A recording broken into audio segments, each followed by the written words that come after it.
بہرحال یہ جان لیجئے کہ نظام خلافت میں بالکل نیا بندوبست اراضی ہوگا، اور وہ اس اصول پر ہوگا یہاں کوئی زمین ملکیتی نہیں ہے، سب مسلمانوں کی اجتماعی ملکیت، مسلمانوں کو دو، مسلمانوں کی بہبود اور پوری ملک اور ملت کی بہبود کے لیے وہ زمینیں خرچ کی، اس کی آمدنی خرچ ہوگی۔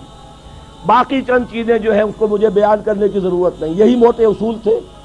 باقی یہ کہ شراب اور جمی مسکرات جو ہے ان سب پر مکمل پابندی، اس پر شدید ترین تعزیرات ہو سکتی ہیں۔ ایرانیوں نے کر کے دکھا دیا اپنے ملک کو پاک، تو آخر ہم بھی تو کر سکتے ہیں۔ نظام خلافت آئے گا تو ان پر چوٹ پڑے گی۔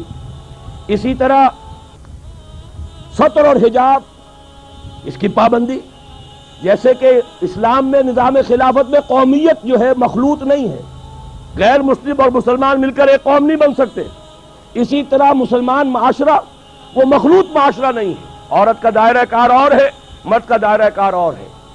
اللہ نے عورت کو کوئی اور صلاحیتیں دی ہیں، مرد کو کچھ اور صلاحیتیں دی ہیں۔ ان کے لیے صحیح ان کی جسمانی ساخت، ان کی نفسیاتی ساخت، اس کے اعتبار سے دائرہ کار معین کر دیے گئے۔ ہاں اگر قومی سطح پر آپ کو ضرورت محسوس ہو یا انفرادی سطح پر کوئی خاتون ہے، بیوہ ہو گئی ہے، اول تو یہ کہ اس کی کفالت جو ہے اسلامی ریاست میں تو بیت المال کے ذمے ہے، لیکن اگر وہ کام کرنا چاہتی ہے تو کوئی حرام نہیں ہے، گھر پر بیٹھ کر کام کرے۔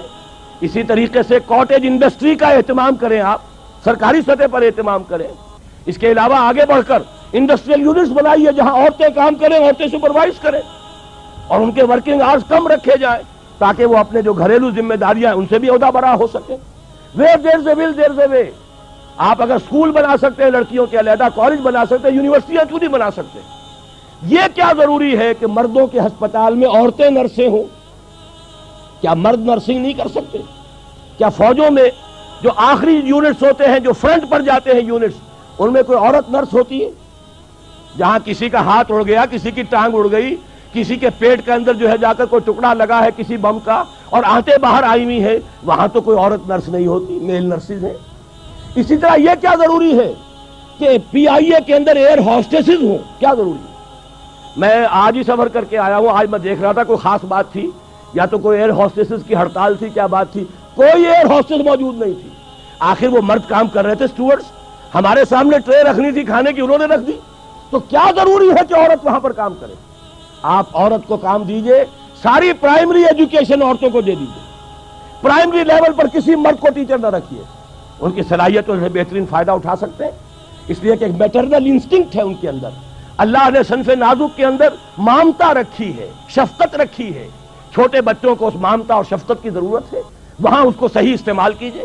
تو جہاں بھی آپ کا کام، اصل میں بات وہی ہے جو میں یہ چند تیزی کے ساتھ اشارے کر رہا ہوں، where there is a will there is a way۔ ارادہ ہو جائے کہ ہمیں چلنا ہے شریعت پر، ہمیں پیروی کرنی ہے محمد کی صلی اللہ علیہ وسلم، میرا دعویٰ ہے۔ بلکہ شاید آپ نے پڑھا ہو پروفیسر وارث میر صاحب، حال ہی میں ان کی برسی منائی گئی ہے، ان کا ایک مضمون بھی چھپا ہے، مجھ پر انہوں نے کوئی فکرے چست کی ہے اس میں کہ ڈاکٹر اسرار میں صلاحیتیں بڑی ہیں، فلاں ہے فلاں ہے فلاں، لیکن یہ ایسی باتیں اندر لگے ہوئے ہیں جو بہت جلد جو ہے کباڑ خانے کی زینت بن جائیں گی۔ حالانکہ وہی پروفیسر وارث میر ہیں، میں ان کے گھر پر جا کر حاضر ہوا، انہوں نے ایک مرتبہ ایسی باتیں پہلے بھی کہی تھی، میں نے کہا میں آپ سے یہ بات کرنے آیا ہوں، مجھے بتائیے کون سا مسئلہ ہے جس کا حل میں آپ کو نہیں بتا سکتا کتاب و سنت کے دائرے کے اندر؟ کوئی مسئلہ بیان کیجئے۔ مسکرا کر کھسیانے ہو کر رہ گئے تھے۔ میرے چھوٹے بھائی ڈاکٹر ابصار میرے ساتھ تھے، دونوں چونکہ یونیورسٹی پروفیسرز ہیں، وہاں جا کر کچھ نہیں کہہ سکتے۔ مجھے بتائیے کون سا مسئلہ ہے، میں آپ کو آپ کے گھر آ کر کہہ رہا ہوں کہ مجھے بتائیے کون سا مسئلہ ہے جو شریعت کے دائرے کے اندر رہ کر حل نہیں ہوتا۔